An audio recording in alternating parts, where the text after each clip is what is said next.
Solo travel is rising and it's changing how people pack. When you travel solo, there's no one carrying your stuff but you. This means that carry-on only isn't optional.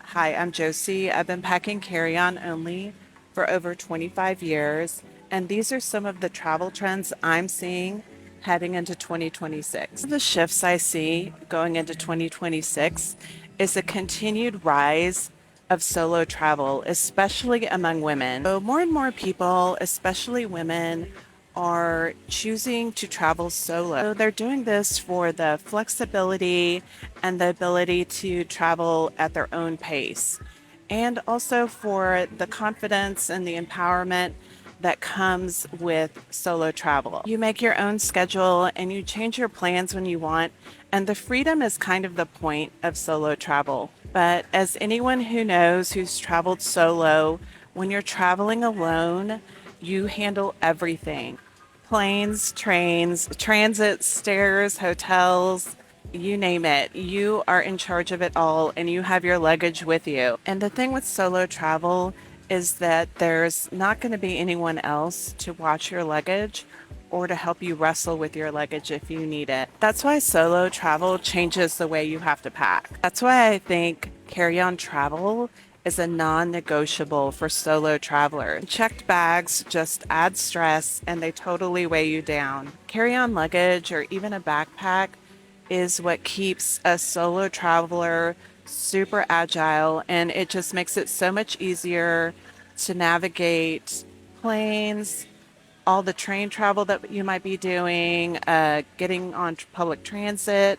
All of that is so much easier with carry on luggage or a backpack. Because when you're traveling alone, that mobility really matters. You do not want to be wrestling with your luggage if you're by yourself in public spaces. That becomes a little bit of a safety issue.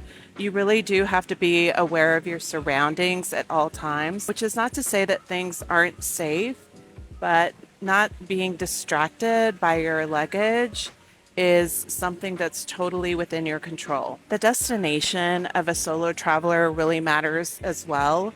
So, for instance, if you're traveling to Southeast Asia, I would not recommend a roller bag. I would recommend a backpack, which means you have to have a super tactical travel capsule because you're going to be bringing less. And then another consideration is if you're doing extended travel. So if you're doing extended travel, that generally means that you're going to be traveling into different seasons because of the length of time of your trip. So that's another consideration with your travel capsule, that it's versatile enough to handle all the different weather conditions of the destinations that you're visiting. And with extended solo travel, you really have to consider all the packing and unpacking that you're going to be doing. When I traveled for 6 weeks throughout Europe, one of the chores of the trip was having to pack and unpack.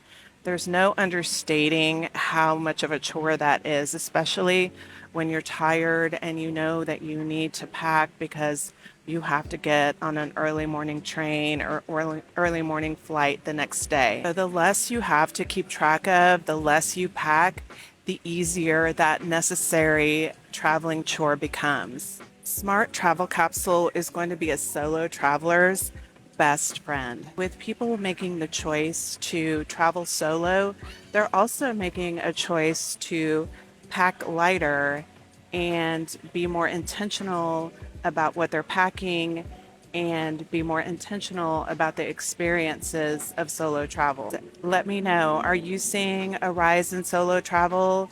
Have you done solo travel? How has that affected your packing? And if it has, please drop some tips in the comments.